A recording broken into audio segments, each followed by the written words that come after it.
अस्सलाम वालेकुम, कैसे हैं आप सब। आज हम आपको झटपट सी चिकन कढ़ाई बनाना सिखाएंगे जो कि बहुत टेस्टी बनती है और बहुत कम टाइम में बन जाती है। तो वीडियो को एंड तक ज़रूर देखिए और हमें लाइक एंड सब्सक्राइब करना मत भूलिए। आप देख रहे हैं कुक यम्स।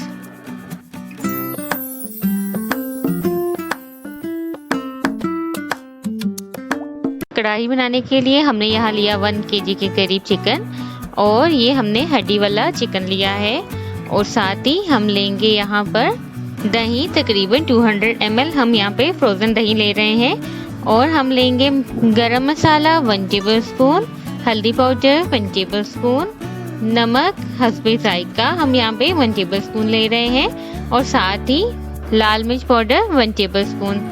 और साथ ही हम ले रहे हैं टमाटर तकरीबन 2 से 3 अदद। और हम ले रहे हैं प्याज 2 दरमियानी जिनको हमने बारीक चॉप कर लिया है, 1 पूरे लहसुन के जवे और 2 से 3 हरी मिर्चें, सूखा धनिया और सफ़ेद ज़ीरा 1 टेबलस्पून ईच। अब चलते हैं नेक्स्ट स्टेप की जानिब। हमने प्याज को और साथ ही लहसुन को और हरी मिर्चों को, सूखा धनिया को, ज़ीरा को, सबको अच्छी तरह से पीस लेना है। हम यहाँ पे मैनुअली क्रश कर रहे हैं, अगर आप चाहें तो आप मशीन में भी इसको पीस सकते हैं। और देखिए अब हमने चिकन में ये तमाम चीज़ें ऐड कर देनी है और साथ ही हम पेस्ट को भी ऐड कर देंगे और इसको मैरिनेट होने के लिए रख देंगे तकरीबन 1 से 2 घंटे। आप इसको फ्रिज में रख दीजिए और उसके बाद हम इसको बनाएंगे। अब ये देखिए हमने प्याज का भी पेस्ट इसमें ऐड कर दिया है और इसको हम रख रहे हैं। आफ्टर 2 आवर्स हमने तकरीबन 150 ml ऑयल लेना है। ऑयल अपनी मर्ज़ी के हिसाब से ले सकते हैं और उस पर हम टमाटर ऐड करेंगे और इनको पकाएंगे लो टू मीडियम फ्लेम पे। चाहे आप इसको कवर करके रख दीजिए ताकि ये सॉफ्ट हो जाए। हम यहाँ इसको कवर करके रख रहे हैं। कवर करने से ये बहुत जल्द सॉफ्ट हो जाते हैं और घुल जाते हैं।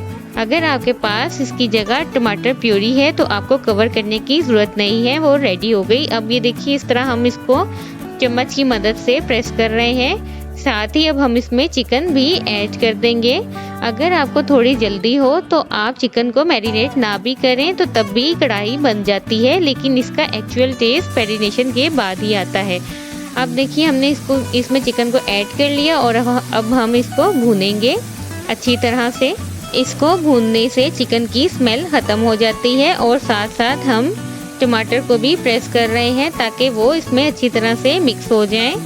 हम इसमें दही ऐड कर रहे हैं, हम फ्रोज़न दही ऐड कर रहे हैं। वो तकरीबन मेल्ट हो जाता है 2 से 3 मिनट में। और ये देखिए दही इसमें मेल्ट हो चुका है और अब हम इसको अगेन पकाएंगे। ये बहुत जल्द बन जाती है। अगर आप वर्किंग लेडी हैं या आप थोड़े बिज़ी रहते हैं तो आप इसको मैरिनेट करके रख दें और जब भी आप फ्री हों आप इसको फ़ौरन निकालें और बना लीजिए। ये बहुत इजीली और बहुत टेस्टी बन जाता है और साथ ही बहुत कम टाइम में बन जाता है। अब देखिए ऑयल जो है वो सेपरेट होना शुरू हो गया। अब हम इसमें लेमन भी स्क्वीज़ कर देंगे। इससे पहले एक बात का ख्याल रखिए कि आप चिकन को थोड़ा सा प्रेस करके देख लीजिए, अगर वो पक चुका है देन हम इसमें लेमन स्क्वीज़ करेंगे।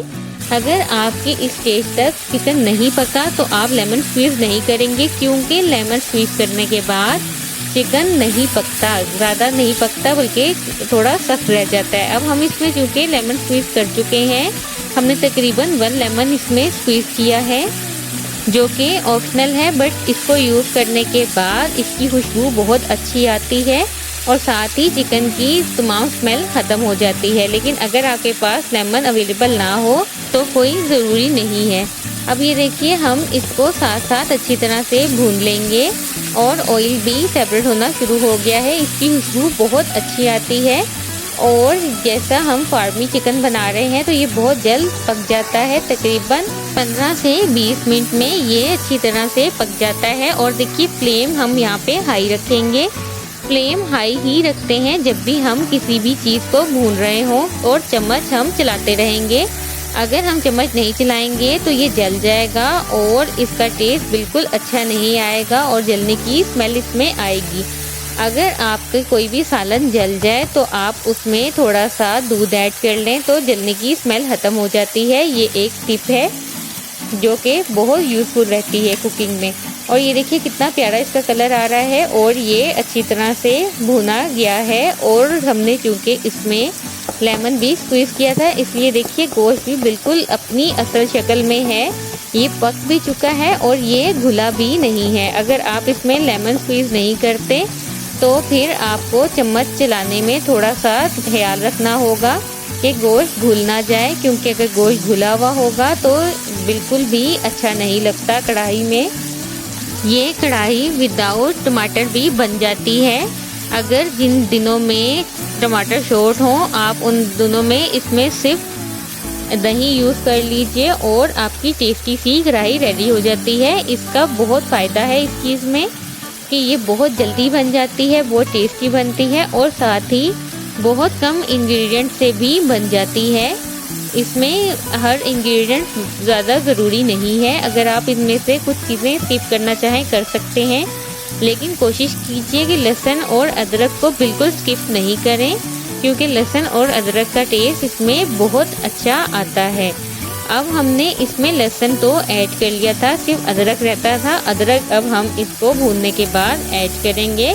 इस स्टेज पे हम ऐड नहीं कर रहे, क्योंकि अगर अभी हम ऐड कर देंगे तो हांडी जल्दी जल जाती है। अब देखिए अब ये पक चुका है। अब हम इसमें अदरक ऐड कर रहे हैं और इसको हम मज़ीद 2 से 3 मिनट तक पकाएंगे। अदरक इस टाइम पे ऐड करने से अदरक की खुशबू बहुत अच्छी आती है और इसकी कढ़ाई की एक बहुत अच्छी सी खुशबू आपको आएगी और इसका टेस्ट भी बहुत अमेजिंग आता है। और देखिए हमने इसको 2 से 3 मिनट पकाया और ये बिल्कुल रेडी हो गया है। अब आप इसको धनिए के साथ, अदरक के साथ और यहाँ हम पुदीने के पत्तों के साथ गार्निश कर रहे हैं। तो कैसी लगी आपको आज की रेसिपी ज़रूर बताइए और इसे अपने फ्रेंड्स एंड फैमिली के साथ शेयर करना मत भूलिए। अपना बहुत ख्याल रखिए और देखते रहिए कुक यम्स। अल्लाह हाफिज़।